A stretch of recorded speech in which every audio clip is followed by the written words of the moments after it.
తాకట్లో ఉన్న మీ బంగారాన్ని విడిపించి ఆ రోజు ఆన్లైన్ రేటుకి కొంటాం. Sharma gold company.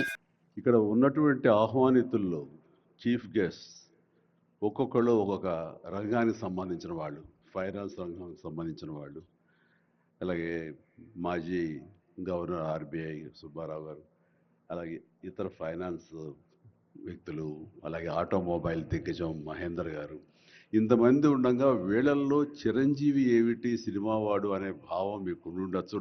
మీకు కదా, నాకే ఉంది అది. నేను ఎంతవరకు ఇక్కడ ఫిట్ అవుతాను అని నాకే అనిపించచ్చు. కానీ నా మీద ఎంతో గౌరవంతో ఒక సోదరుడుగా మన ముఖ్యమంత్రి గారు చిరంజీవి రావాలి అని నిన్న మన భట్టి విక్రమార్క గారిని, అలాగే IT and industrial minister Sridhar గారిని నా దగ్గరికి పంపించారు. సరిగ్గా వాళ్ళు వచ్చే సమయానికి నేను ఏ పొజిషన్లో ఉన్నాను తెలుసా అండి?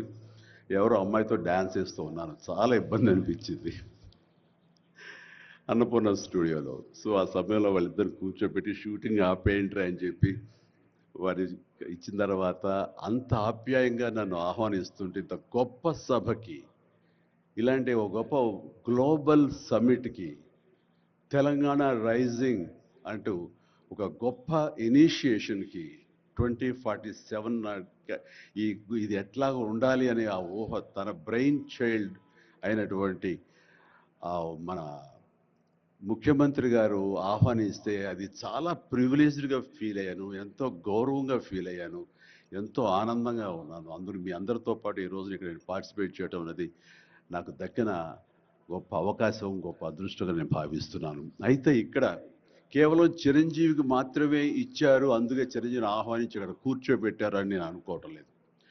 ఇది రేవంత్ రెడ్డి గారికి సినిమా పరిశ్రమ మీద ఉన్నటువంటి గౌరవం, సినిమాల ఇంపాక్ట్ ఈ సొసైటీలో ఎలాగ ఉంటుందో బాగా తెలిసిన వ్యక్తిగా వాళ్ళందరి తరపున ఒక వ్యక్తి ఉండాలి కాబట్టి చిరంజీవిని ఆహ్వానించారని మాత్రమే అనుకుంటున్నాను. ఈరోజు నేను ఒక చిరంజీవిగా రాలేదు, చిత్ర పరిశ్రమ తరపున ఒక ఏజెంట్గా, వాళ్ళ రిప్రజెంటేటివ్గా నేను ఈ రోజున వచ్చాను, ఇక్కడ ఆహ్వానించబడ్డాను. కాబట్టి దానికి ప్రత్యేకించి పరిశ్రమ తరపున శ్రీ రేవంత్ రెడ్డి గారికి మనస్ఫూర్తిగా నా హృదయపూర్వక ధన్యవాదాలు తెలియజేస్తున్నాను. సార్, మీకు గుర్తుంటే మీరు ప్రభుత్వం ఏర్పాటు చేసిన కొత్తల్లో మొదటి వారంలోనే ఎప్పుడో నేను మిమ్మల్ని అభినందించడానికి నేను వచ్చినప్పుడు మీరు నాతో అన్న మొట్టమొదటి మాట, ఈ హైదరాబాద్ని ఫిలిం హబ్గా చేయాలి. అదేదో ఒక తెలుగు ఇండస్ట్రీ వరకో, లేకపోతే సౌత్ ఇండియన్ ఫిలిం ఇండస్ట్రీ వరకో, లేకపోతే భారతీయ వరకో కాదు, గ్లోబల్. మనకి ఏమి తక్కువ అని, ఇక్కడ ఏ వనరులు తక్కువ అని చెప్పేసి, ఏ ఎంకరేజ్మెంట్ తక్కువ అని చెప్పేసి మనం ఎందుకు చేయలేకపోతున్నాం? ఎందుకు కొన్ని తెలుగు ఫిలిమ్స్ ఒక లాంగ్వేజ్కే మనం కన్ఫైన్డ్ అయ్యాం? కాబట్టి నా ఉద్దేశంలో ఇది గ్లోబల్గా అన్ని రకాల ఇండస్ట్రీస్, ఇతర లాంగ్వేజ్ నుంచి సినిమా వాళ్ళు ఇక్కడ రావాలి, ఇక్కడ షూటింగ్ చేసుకోవాలి, అది నా ధ్యేయం అని అన్నప్పుడు చాలా ధైర్యంగా మాట్లాడుతున్నారు. అది నిజం కుదురుతుందా? ఎక్కడి నుంచో ఇతర దేశాల నుంచి వచ్చి ఇక్కడ షూటింగ్ చేయటం అన్నది, నేను టూరిజం మినిస్టర్గా ఉన్నప్పుడు ఫిలిం టూరిజంగా ఇక్కడ ఎంతమంది ఆహ్వానించడానికి ఎంతో శ్రమ పడ్డాం, ఎంతో కష్టించాం. కానీ ఇక్కడ ఉన్నటువంటి అట్మాస్ఫియర్ కానీ ఎంకరేజ్మెంట్ కానీ ఆయా గవర్నమెంట్లు అంత లేకుండా ఉండటంతో అది అంత పూర్తిగా సఫలీకృతం కాలేకపోయాం. ఆ ఉద్దేశంతో నేను ఎంతో కొంచెం స్కెప్టికల్గానే ఉన్నాను. ఎంతవరకు కుదురుతుంది, ఈయన డ్రీమ్ సక్సెస్ చేయగలరా అని అనుకుంటూ, మీరు ఏమైనా చేయండి, మీ గైడెన్స్ ఇవ్వండి, మీరు ఏం చెప్తే దాన్ని ఫాలో అవడానికి మేమందరం రెడీగా ఉన్నామని ఒక మాట ఇచ్చి మాత్రం అన్నాను. కానీ విత్ ఇన్ నో టైం ఇంత పెద్ద ఎత్తున ఈయన అన్ని రకాల సెక్టార్స్ వాళ్ళని ఇన్వైట్ చేయటి, గ్లోబల్గా అందరినీ వెల్కమ్ చేసి ఈ రోజున అందులో ఒక పార్ట్గా సినిమాలకు కూడా ఆయన వెల్కమ్ చేస్తున్నారంటే కనుక అది హ్యాట్స్ ఆఫ్. అది ఆయన ఒక్కరి వల్లే అయ్యింది అన్నట్టుగా కాకుండా అన్నది సాధ్యం చేసేలాగా ప్రాక్టికల్గా ఈ రోజు మనం అందరం చూస్తున్నాము. ఇది చాలు, డెఫినెట్గా ఆయన అనుకున్నది సాధిస్తారనే ప్రగాఢమైన నమ్మకం నాకు ఏర్పడింది. ఎందుకంటే ఆయన అన్నది హైదరాబాద్ అనేది సెంట్రల్ లొకేటెడ్ మన కంట్రీలో. ఏ ఇతర ఇంపార్టెంట్ సిటీస్కి వెళ్ళాలని సరే 1 అవర్ డిస్టెన్స్లోనే ఉంది. మేబీ ఢిల్లీ ఇంకొక 1 అవర్ పడుతుందేమో తప్ప. అండ్ ఇక్కడ లేని లొకేషన్స్ ఎక్కడ లేవు, ఎక్కడ లేకుండా పోలేదు. మనకు మంచు కొండలు ఉన్నాయి, థార్ డెజర్ట్స్ ఉన్నాయి, అడవులు ఉన్నాయి, వర్షాలు పడే ఉన్నాయి, లాంగెస్ట్ బీచ్లు మనకు ఉన్నాయి. ఏమి తక్కువ, ఏ లొకేషన్స్ తక్కువ, ఏ వనరులు తక్కువ. ఇక్కడ పని చేయడానికి వాళ్ళకి స్కిల్ డెవలప్మెంట్ చేయగలిగితే కనుక పని చేయడానికి ఎంతోమంది ముందుకు వచ్చి సినిమా పరిశ్రమ ద్వారా ఉపయోగపడి వాళ్ళ కుటుంబాలకు వాళ్ళు ఉపయోగించుకుంటారు. ఇది ఆ పొటెన్షియల్ పూర్తిగా ట్యాప్ చేయలేదు అన్న మాట వాస్తవం. వారు అది నేను అంగీకరిస్తూ మా సలహాల కోసంగా ఆయన కొన్ని సెమినార్లు ఫ్యూచర్లో నడిపిస్తామన్నారు.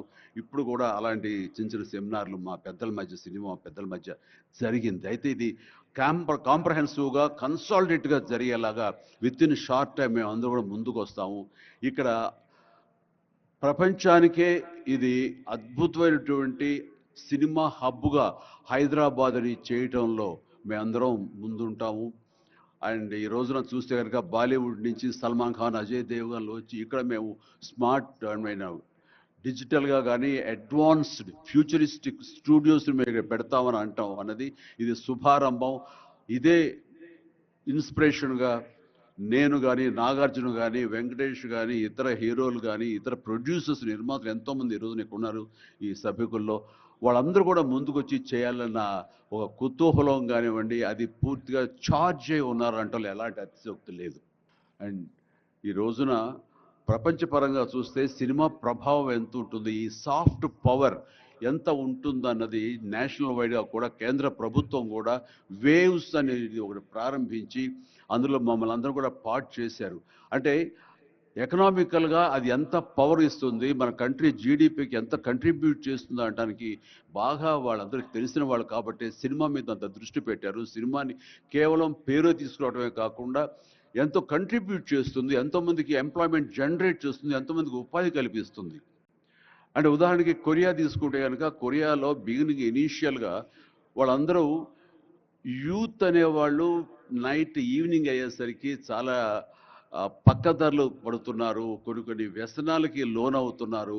ఆ రకంగా యూత్ నిర్వీర్యమైపోతుంది. ఏం చేయాలంటాం వాళ్ళందరూ కలిపి వీళ్ళని ఎంటర్టైన్మెంట్ వైపు కనుక మనం డైవర్ట్ చేయగలిగితే, be it is music, be it is singing or films, ఇంకోటి ఇవన్నీ ఎంటర్టైన్మెంట్గా చేయగలిగితే కనుక వాళ్ళు ఆక్యుపై అయి ఉంటారు. తద్వారా వాళ్ళు ప్రోగ్రామ్స్ ఇవ్వగలుగుతుంటారు.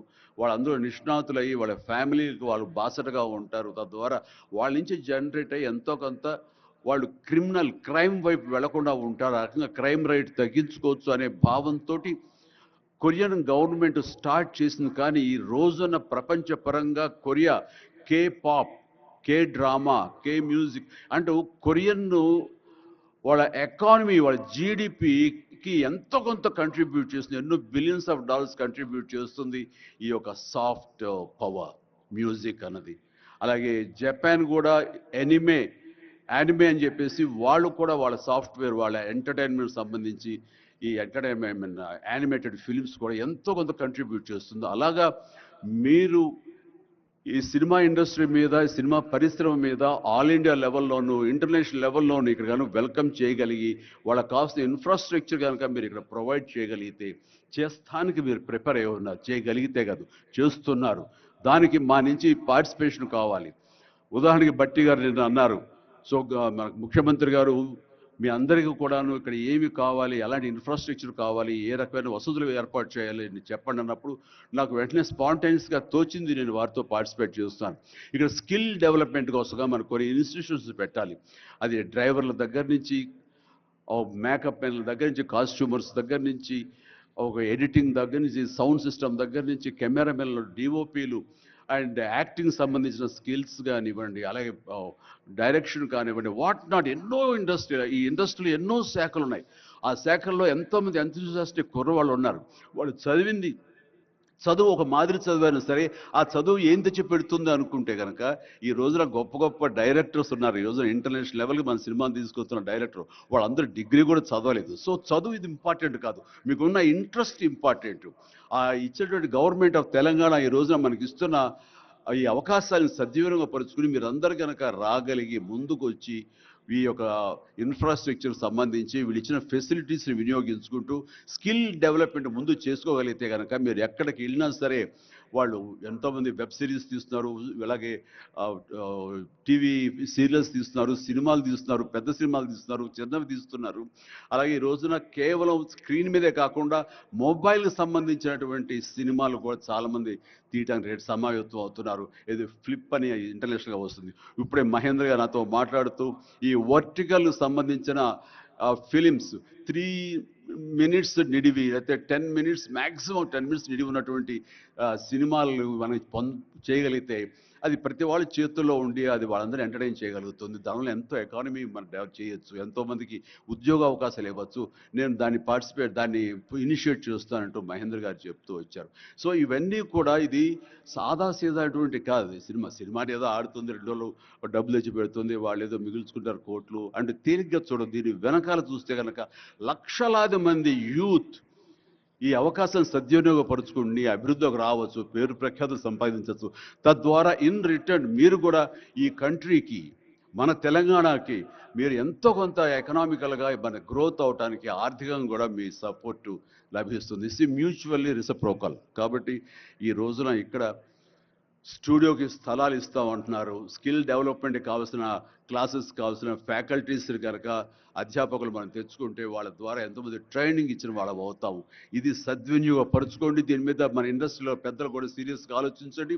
దీని మీద నేనైతే సీరియస్గా తీసుకున్నాను, వారితో అదే అన్నాను. మీరు ఒక సెమినార్ లాంటిదో లేకపోతే చిన్న క్లోజ్డ్గా మీరందరూ నాకు ఇన్వైట్ చేయగలిగితే కనుక ఇలాంటివి ఏమైనా సదస్సులు మాకు చిన్న ఎత్తులో సినిమాకు సంబంధించి మీరు చేయగలిగితే కనుక మేమందరూ దీన్ని మరింత ముందుకు తీసుకువెళ్ళి మీ కళ ఏదైతే ఉందో, మీ బ్రెయిన్ చైల్డ్ ఏదైతే ఉందో దాన్ని ముందుకు తీసుకెళ్ళి ప్రపంచం మొత్తం ఎంటర్టైన్మెంట్ రంగానికి సంబంధించి ఈ తెలంగాణ వైపు, ఈ హైదరాబాద్ వైపు మనం చూసేలాగా చేయగలుగుతాం, చేస్తామన్న ధైర్యం నాకు ఉంది. భరోసా ఇస్తున్నాను.